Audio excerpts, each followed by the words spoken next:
Hello, good morning. আজকে আমার ছাদে এসেছি।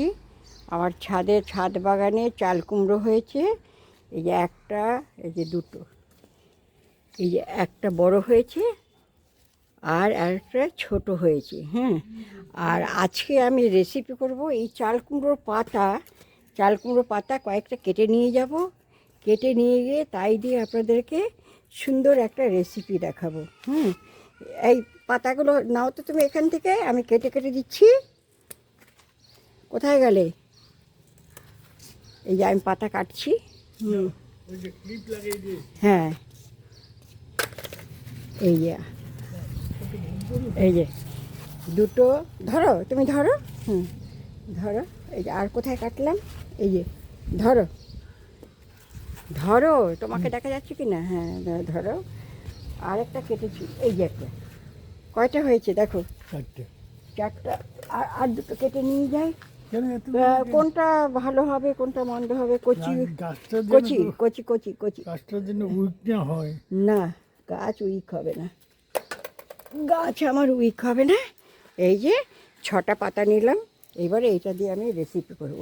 এই হলো আমার ছাদ বাগানে এই চাল কুমড়ো গাছ হয়েছে, আর লাউ গাছও হচ্ছে, নিচের দিকে হচ্ছে। আর একটা কি সুন্দর ফুলের গাছ হয়েছে, দেখুন কি সুন্দর ফুলের গাছ, দারুণ। এবার নিচে যাব, নিচে গিয়ে আমি আপনাদেরকে রেসিপি দেখাবো। নমস্কার বন্ধুগণ, আজকে আপনাদেরকে আমি একটা নতুন ধরনের রেসিপি শেখাবো, দেখাবো। সেটা হলো আমার গাছের চাল কুমড়ো পাতা ছাদ থেকে তুলে নিয়ে আসলাম। এটার ভিতরে পুর ভরে ভরে, এটার ভিতরে এই থালাটার মধ্যে আমি সাজাবো, পুর ভরে ভরে এই থালাটার মধ্যে সাজাবো। সাজিয়ে তারপর আপনাদেরকে দেখাচ্ছি কী করে পুর ভরতে হয় আর কি করে ওইটাকে ফ্রাই করতে হয়, সেটা আপনাদের দেখাচ্ছি। এই যে আমি একটা ব্যাটার বানিয়ে নিয়েছি।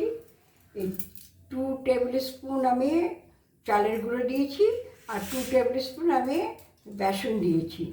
আচ্ছা, এর মধ্যে স্বাদ মতো নুন দিয়েছি, হলুদ দিয়েছি, লঙ্কাটা দেইনি, যেহেতু এই যে একটা পুর করেছি, এই পুরটার মধ্যে আছে নারকেল আছে, সর্ষে আছে, পোস্ত আছে।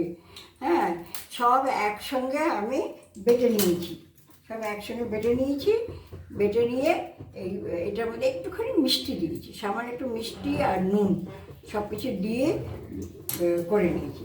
এইবারে আমার এই যে পাতাগুলো আছে, এই পাতার মধ্যে আমি এই যে পুরটা আছে, এই পুরটা ভরবো। আমার হাজব্যান্ড যেহেতু চিংড়ি মাছ খায় না, তাই জন্য ওনারটার মধ্যে চিংড়ি মাছ দেবো না, আর আমারটার মধ্যে চিংড়ি মাছ দেবো। আর চিংড়ি মাছ না দিলেও কোনো খারাপ হয় না। হ্যাঁ, আছে তাই দিচ্ছি। আপনাদের না থাকলে আপনারা চিংড়ি বাদ দিতে পারেন, নারকেল না থাকলে নারকেলও বাদ দিতে পারেন। শুধু সর্ষে পোস্ত দিয়ে যদি এইভাবে বড়া করেন তাহলেও খুব ভালো লাগবে। এখন নারকেল চিংড়ি সবই আমার আছে, তাই জন্য আমি সব কিছুই দিচ্ছি। এই গরম তেল সবসময় ব্যাটারের মধ্যে আমি কী করি, গরম তেল দিই। তেলটা ভালো করে গরম হোক, তারপরে দিচ্ছি। এর মধ্যে একটুখানি খাবার সোডা দেবো। খাবার সোডাটা দেওয়া হয়নি। খাবার সোডা সব সময় কম পরিমাণে দেবেন, বুঝলেন তো। এর মধ্যে কালো জিরেও দিয়েছি। এটার মধ্যে আমি একটু এই দেখুন কালো জিরেও দিয়েছি। কালো জিরে, হলুদ, নুন আর একটু বললাম সব কিছু। এবারে একটুখানি খাবার সোডা, এই দেখুন সামান্য, বেশি না। খাবার সোডা বেশি দিলে ফটফট করে ফুটবে, আর মানে একটা ডেঞ্জারাস ব্যাপার হয়ে যাবে। আর তাছাড়া খেতেও খুব বেশ স্বাদ লাগে। এইবারে এটাকে আমি খুব ভালো করে ফেটিয়ে নেব। এইবারে আমি একটুখানি গরম তেল এর মধ্যে, এই ব্যাটারটার মধ্যে একটু গরম তেল দিয়ে দেবো। তাহলে কি হবে, একটু গরম তেল দিলে ব্যাটারটা খাস্তাটা খুব ভালো হবে, খুব ভালো খাস্তা হবে। একটু তো খাবার সোডা দিলামই, কিন্তু এই তেলটা, গরম তেলটা দিলে আরও ভালো হবে। চিংড়ি ছাড়া যে পুরটা, সেই পুরটা আমি ভরে দিলাম। আচ্ছা, চিংড়ি ছাড়া পুরটা ভরে দিলাম। এটা ওইদিকে হবে। তারপরে এইটাকে কি করে ভাঁজটা করতে হবে, এই যে পাতার এই অংশটা আছে না, এইটাকে এমনি করে দিলাম, বুঝতে পারছেন, এমনি করে দিলাম। আবার এই এই যে পাতার এই অংশটা, এটাকে আবার এমনি দিয়ে ঢেকে দিলাম। হ্যাঁ, এবার পানের খিলির মতন। হ্যাঁ, তারপরে এই এই এইটাও ফোল্ড করলাম যাতে পুরটা বেরিয়ে না যায়। হ্যাঁ, ফোল্ড করলাম, আর এই যে মাঝখানে এইটাকেও এরকম করে ফোল্ড করে দিলাম। দেখুন, দেখতে পাচ্ছেন মনে হয়? হ্যাঁ, দেখা যাচ্ছে। একদম এরকম ফোল্ড করে এইবারে এই ব্যাটারটা যে করেছি আমি, এই ব্যাটারের মধ্যে ডুবিয়ে দেবো। এই ব্যাটারের থিকনেসটা এরকমই হতে হবে।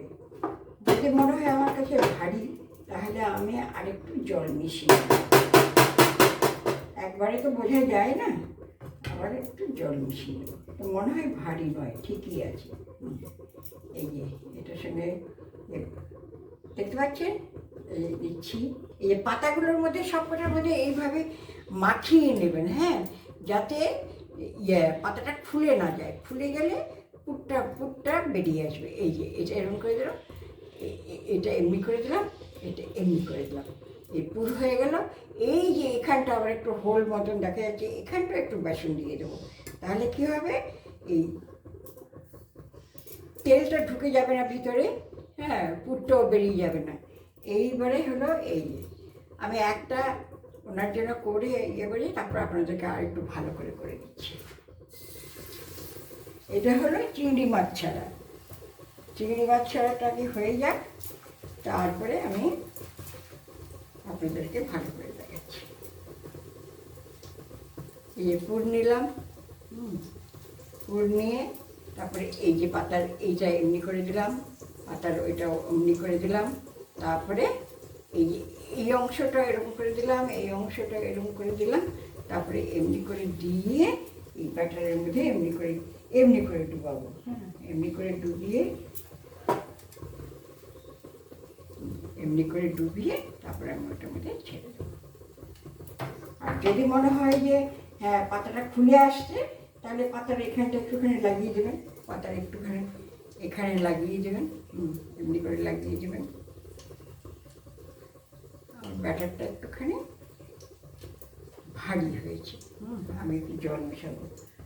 আচ্ছা, এই যে দেখুন বন্ধুগণ, এই যে পাতার মধ্যে এই পুরটার মধ্যে আমি এই যে চিংড়ি মিশিয়ে দিলাম। হ্যাঁ, এই পুরটার মধ্যে চিংড়ি মিশিয়ে দিলাম। ওটা হলো আমার হাজব্যান্ডের জন্য চিংড়ি ছাড়া, এটা হলো আমাদের জন্য চিংড়ি দেওয়া। আর চিংড়ি না থাকলেও অসুবিধা নেই, নারকেল না থাকলেও কোনো অসুবিধা নেই, শুধু সর্ষের পাতা দিয়ে করলে এই জিনিসটা খেতে খুব ভালো লাগে। আচ্ছা, এই যে পুরটা দিলাম মাঝখানটায়, এই যে মাঝখানটায় পুরটা দিলাম। এইবারে এই পাতাটা আমি ফোল্ড করব। কী করে, এই যে এই একটা ফোল্ড। হ্যাঁ, আবার এই দিকে যে একটা এরকম বার করা আছে, এইটাকে এইভাবে দিয়ে দিলাম। হ্যাঁ, এইটা দেওয়ার সময় আমি একটুখানি এই যে ব্যাটারটা একটু মাখিয়ে লাগিয়ে নিলে এটা ফুলে যাওয়ার ভয় থাকবে না।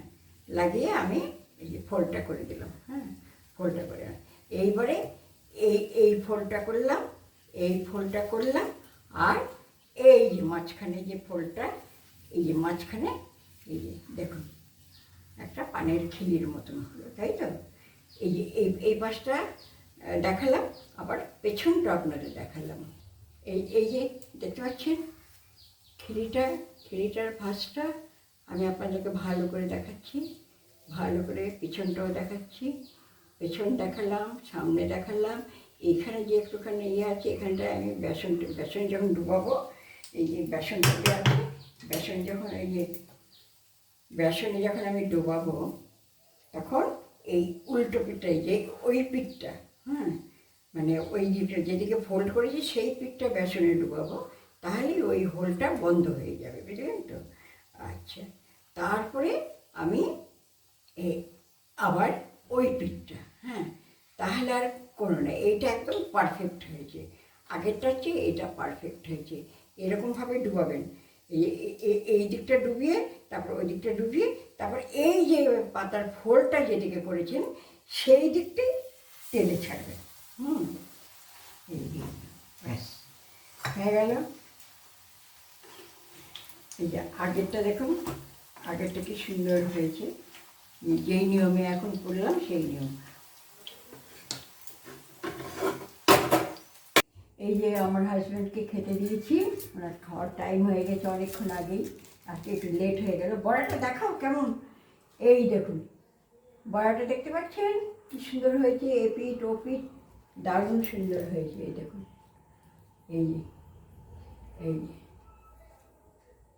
এই যে, এবার তুমি খাও, খেয়ে বলো কেমন হয়েছে।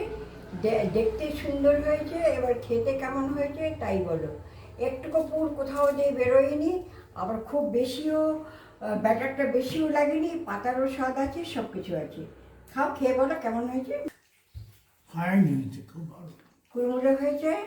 খুব টাটকা ভাজা, তো এত ভালো লাগছে।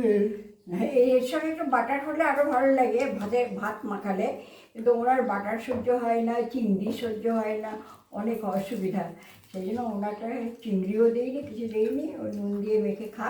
এখানে আমাদের চিংড়ি দেওয়াটা হচ্ছে। এই দেখুন সবকটাই ভাজা হয়ে গেছে।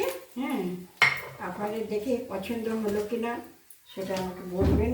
এই দেখুন তিনখানা বানিয়েছি, এই দেখতে পাচ্ছেন, এইটা হলো, এইটারটা হলো পেছন দিক, আর এইটারটা আবার সামনের দিক। এই যে, আর এইটারও পেছন সামনে, সব পেছনটা এটা হলো পেছন, এইটা পেছন, এটা সামনে। সামনে পেছন দুদিকে আপনাদেরকে দেখিয়ে দিলাম ভাজার পরে সামনে পেছন দুটো, এটা পেছন আর এটা হলো সামনে। সবসময় ওই ফোল্ডের দিকটা যে সেটা তেলের মধ্যে দেবেন, তাহলে ফোল্ড খুলবে না। আর যদি মনে করেন ওটা উপরে দেবেন তো ফোল্ড খুলে যাবে, পুর বেরিয়ে যাবে। আচ্ছা, থ্যাংক ইউ। এইবার আপনাদেরকে যেটা বলার সেটা আমি বলছি। করবেন, চাল কুমড়ো পাতা তো পাওয়াই যায়, নিশ্চয়ই পাওয়া যায়, বাজারেও পাওয়া যাবে, বা নিজে যদি গাছ থাকে তাহলে কোনো কথা নেই। তাহলে করবেন, করে ভেজে খাবেন, খেয়ে ভালো লাগলো কি মন্দ লাগলো সেই কমেন্টসটা আমাকে করবেন। সাবস্ক্রাইব করবেন, কমেন্টস করবেন, লাইক করবেন, পারলে শেয়ারও করবেন।